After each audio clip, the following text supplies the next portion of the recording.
Alright, so what we're going to do here is go through step by step how I made this particular vase out of Manitoba maple. Its name is Prairie Aurora because it looks like the Northern Lights. So the cool thing about Manitoba maple is all those pink and red inclusions in the middle. So in selecting this particular piece of wood, I looked at the ends to see which pieces I had that really had a lot of that pink and red. And then the process here in the initial stages is I'm just shaving a little bit at a time, trying to expose that pink section so I don't go too far, and that'll give me control over how much of it to show off and where in the actual neck of the vase to have it exposed.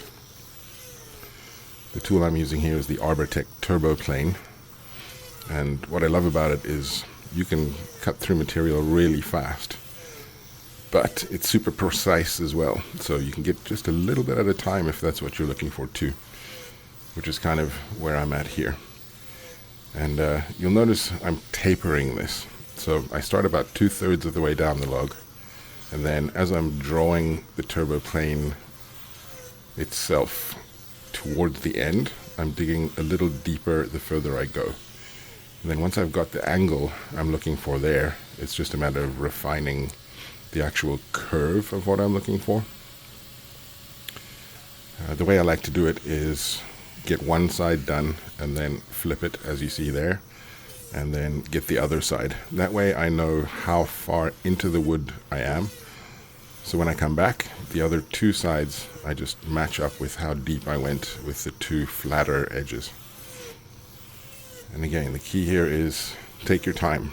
Start 2/3 of the way up, and then just increase the pressure slightly as you're drawing the blade to the end of the wood.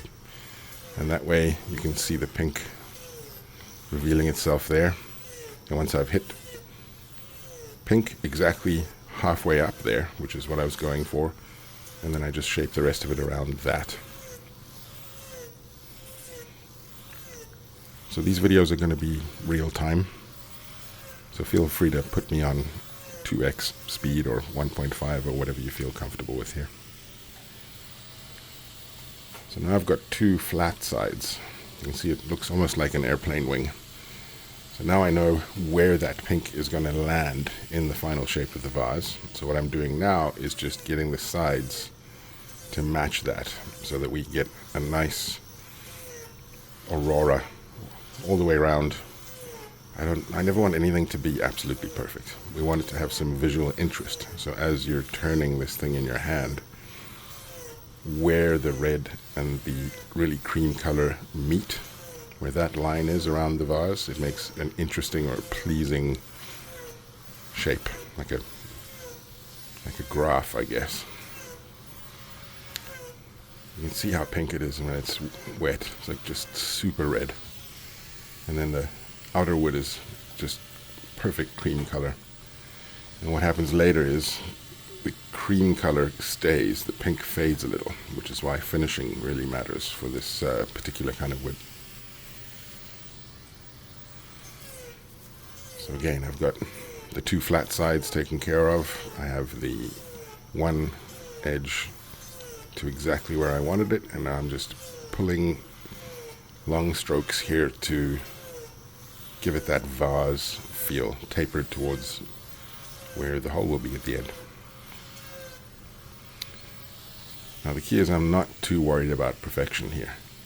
I just want to get to the shape as quickly as I can, because I'm coming back over this later with a Cuts-All shaping dish anyway. We'll talk through that later though. So this part here is really where we're building the center of gravity of the vase.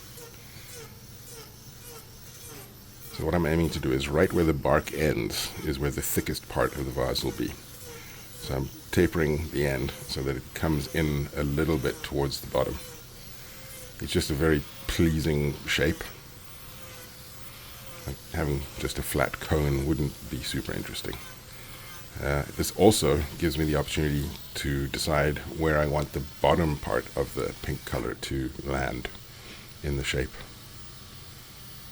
So we're basically looking for a band of the cream-colored outer wood with pink either side of it. You'll notice that turboplane can cut in a couple of different ways. So before we were taking long shavings off, and now I'm really just digging chunks out of the wood and then coming back and making the edge smooth, making the curve the kind of shape that I'm looking for. Same story as before. I'll usually do one big flat part on one side and then come back around. Just kind of depends on how the wood feels when I'm carving it. Sometimes if I take too much off from one section, then I have to go from that section all the way around to be able to match it exactly. And I care about symmetry, but not that much. What I found is that people actually don't love perfection when it comes to hand-carved objects.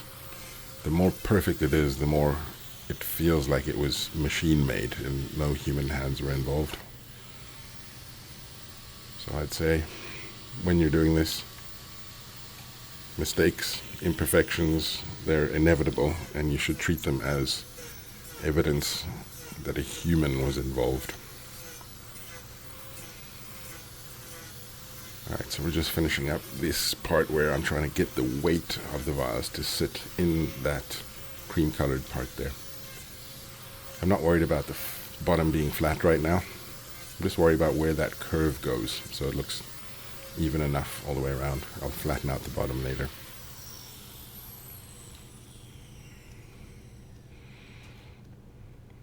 Looks pretty decent. That jaw horse is a game changer, by the way. If you don't have one, I'd get one of those first. It holds things perfectly. So you'll see the colors faded somewhat here. That piece sat for, I'd say, 3 or 4 weeks before we came back to this point, and you'll notice there's still a bunch of moisture in it. But I just like to see where it's going to start cracking before I continue with it, so that if it cracks too badly, I can adjust that at that time. This tool is a Manpa hole cutter. That one's 2 inches. So it has teeth on the end, and as you push down, it will drill out. Different to a drill because the cutting surface is similar to that turboplane. It only bites with 3 carbide discs that live right on the edge of that shaft. And you'll notice it's quite long.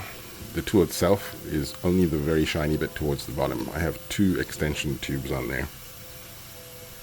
And the reason I do it that way is as a visual guide. So as I get deeper into the piece, I know when I get to a certain level in relationship to where the tubes meet the actual tool, that's where I'll stop. And that way I don't end up going all the way through the bottom and destroying the tool.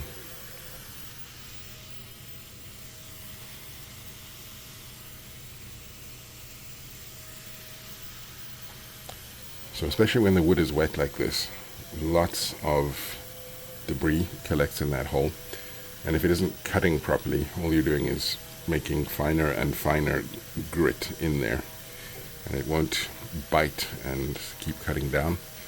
So you've got to stop every so often and get some of that out. If you have compressed air, that'll be a way to do it. I just find if I hold the angle grinder like that, it blows enough air out just to get as much as I want out. Efficiency matters to me almost more than anything else.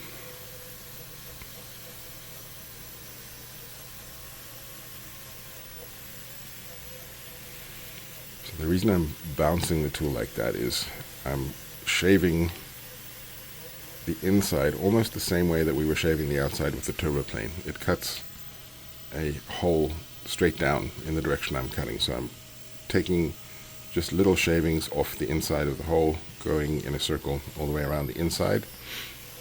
And what that leaves is a little nub in the center at the bottom. So then I come back, flatten that, and then blow the debris out.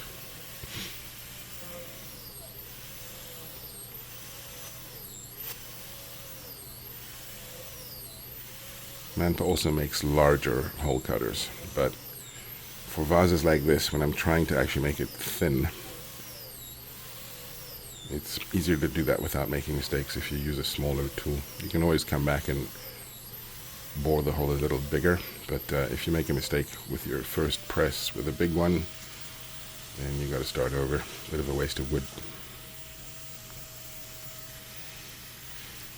Also a note on the gloves.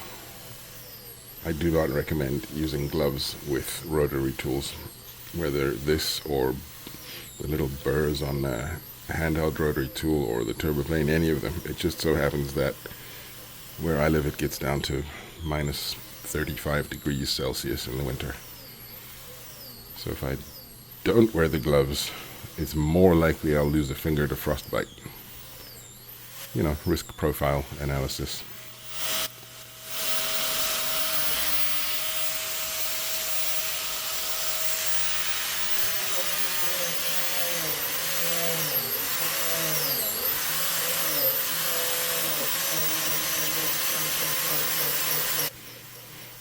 Again, I'm not really looking for perfection when it comes to making this hole. I'm looking to get it as close to an even thickness all the way around as I can.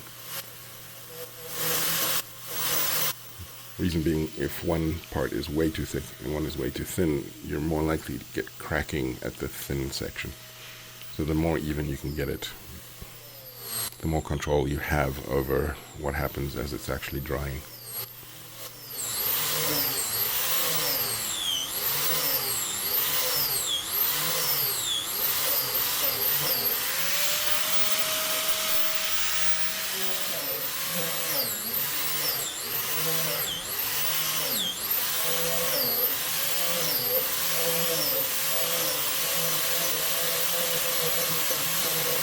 Alright, as you can see, I've reached the depth I was looking for, so now it's just a matter of flattening out the bottom. Even that doesn't really matter. These vases are not meant to hold water. They can if you want them to. The way to do that would be to spray rubber, like a rubber fixative in there, or you can put multiple layers of wax. One idea which I thought was absolutely genius that one of my clients told me is they take a Ziploc, stuff it in there, put soil in the Ziploc, and then they cut it off at the top, press the Ziploc down, and they actually grow live plants in the vase that they bought from me. I think that should be standard operating procedure. These are vases that are meant to stay out all the time. Hiding in a cupboard it's an insult. Let's face it, it's an insult.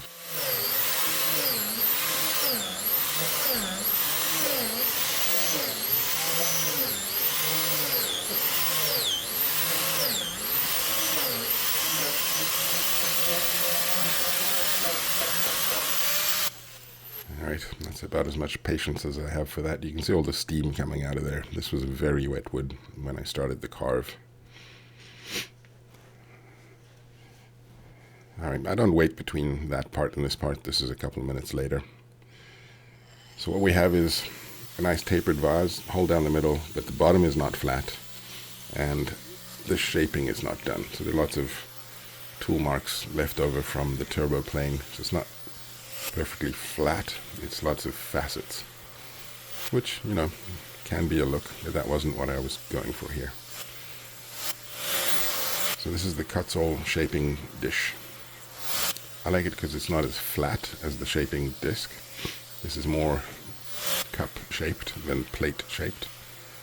And what it means is the actual working surface that's touching the wood, I have a lot more control over how it bites into the wood.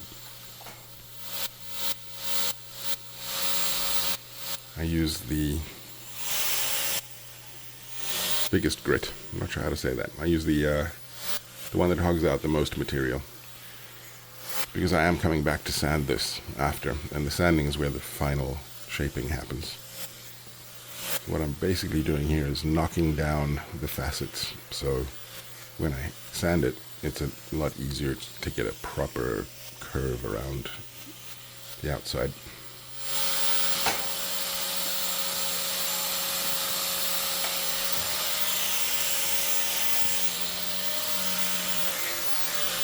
One thing I will say, Never get in a rush when you're doing this. Just take your time. It's supposed to be a pleasure to do, and as soon as you get in a rush, that's when mistakes happen. And when you're running power tools, you don't want too many mistakes, unless you don't like having 10 fingers and toes. Something else, at this part, there's quite a lot of dust coming up. The camera isn't really catching it too much. I have a very big dust extractor that's right above where this is being filmed that pulls the air up, filters the bigger particles. And then I also always wear a dust mask, N95 or better. The paper masks are absolute garbage. Get yourself one with rubber seals and replaceable filters. It really does make an enormous difference.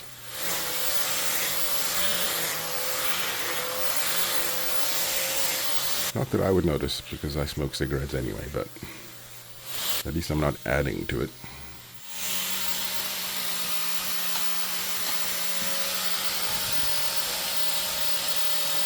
Now this is a dangerous part. When you're clamping to do the bottom, do not clamp near the lip of the vase.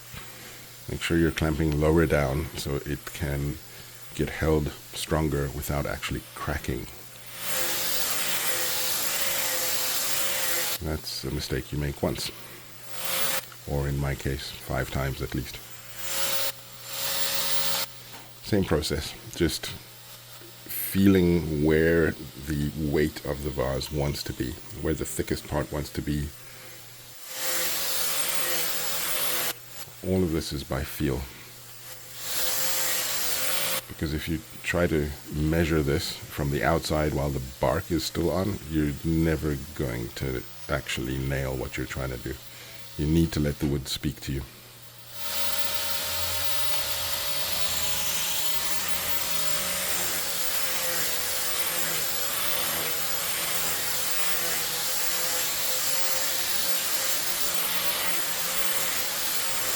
So as I'm doing this, I know the bottom is going to get flattened out after this. So I don't really care what happens at the bottom pointy part. All I'm trying to do is get the curve as symmetrical as I can by eye and by feel as I'm going around.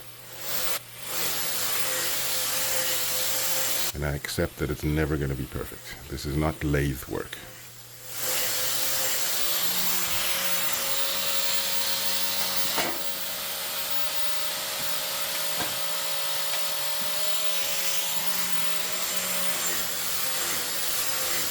Seriously though, before you squash the jaws on that jaw horse shut, make sure what it's clamping on isn't going to make the piece crack. You can put tons, literally tons of force through that jaw.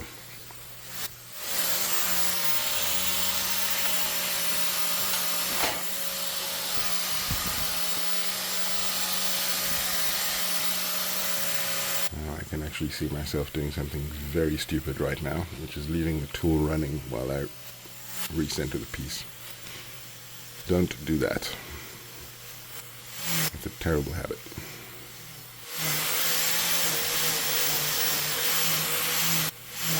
So again, this is by feel. I'm just flattening out enough so I know it's going to stand nicely, but I also want to make sure I'm keeping some of that pink there. It's just a nice little bottom detail that we want to keep. And test. Seems flat enough.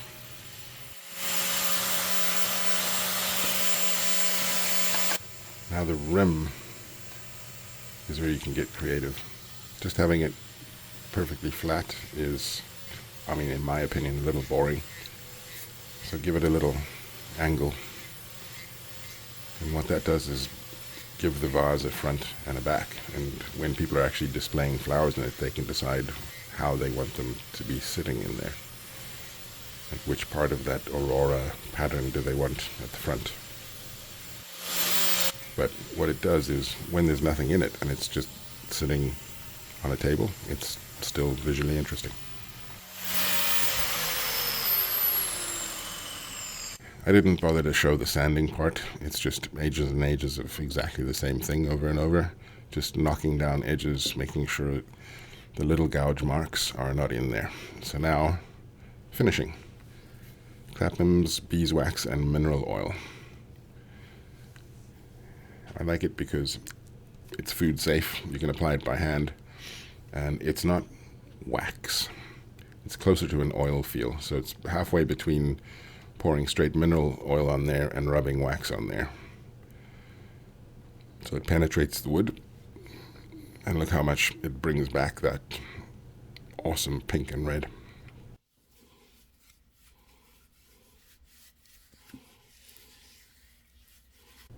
So you apply a thin layer, let it sit. The longer you let it sit, the better. I mean, up to a point. Leave it for half an hour. That's probably as much penetration as you're going to get. And then just buff it with paper towel or a rag. What you end up with is good penetration into the wood that brings out the natural color and doesn't make it yellower or browner. It's completely neutral. So the wood pops, and then it has a little wax sheen to it as well, so a little shine. And it's not sticky to the touch or anything at all. It's just beautiful finish. With this kind of wood, you're going to want to apply that finish a couple of times before you actually sell the piece. And that's the finished product.